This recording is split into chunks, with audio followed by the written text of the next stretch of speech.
একটা পালান একটা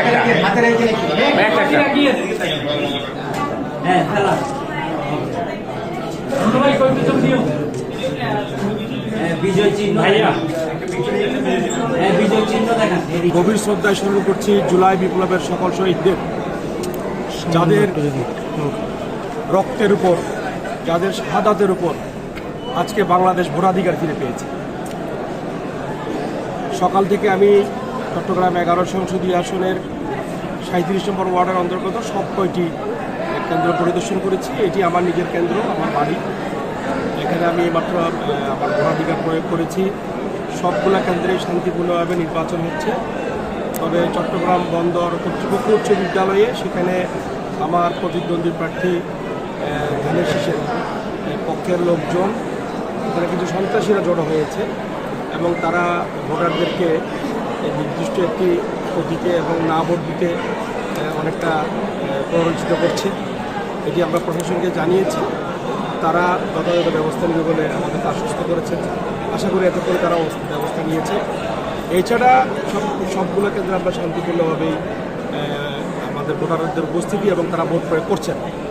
এবং আমি মনে করি যে এইভাবে যদি সারাদিন শান্তিপূর্ণভাবে ভোট গ্রহণ চলে তাহলে জয় পরাজয় থাকবে, কিন্তু এই প্রক্রিয়ার মধ্য দিয়ে বাংলাদেশ জিতে যাবে। মাত্র 30% টাকায় জমির মালিক হয়ে নতুন বাংলাদেশের গড়ে তোলার স্বপ্ন দেখা বাংলা বসতি।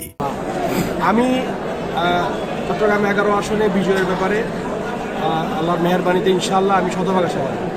দাঁড়িপাল্লা চট্টগ্রাম 11 আসনে বিজয় হবে ইনশাআল্লাহ। এবং সারা বাংলাদেশ থেকে যেভাবে খবর পাচ্ছি দাঁড়িপাল্লা বিজয়ের মধ্যে দিয়ে বাংলাদেশ জামায়াত ইসলামীর নেতৃত্বাধীন 11 দলীয় জোট সরকার গঠন করবে ইনশাআল্লাহ।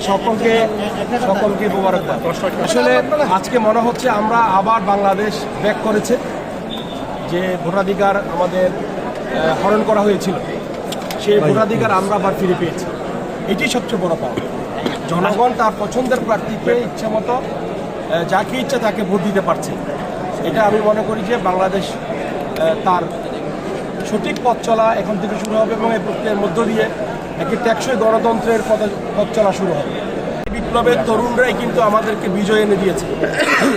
আমরা একটি বৈষম্যহীন বাংলাদেশ গড়ার জন্য যে আন্দোলন ছিল সেই আন্দোলন তো চলমান, এই নির্বাচন প্রক্রিয়া তার একটি অংশ। এবং আমি মনে করি আজকে কিন্তু তরুণ ভোটাররাই সবচেয়ে বেশি, প্রায় 40% ভোটার তরুণরা, তারা একটি চাঁদাবাজ মুক্ত দুর্নীতিমুক্ত বাংলাদেশ গড়তে বদ্ধপরিকর। তারা একটি বৈষম্যহীন বেকার মুক্ত বাংলাদেশ গড়তে বদ্ধপরিকর এবং সেই বাংলাদেশ তরুণ ভোটারদের ভোটাধিকার প্রয়োগের মাধ্যমে হবে।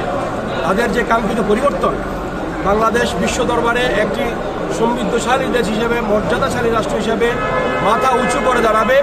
এই তরুণরাই এই বাংলাদেশকে দাঁড় করিয়ে দিবে সেই মর্যাদার আসলে।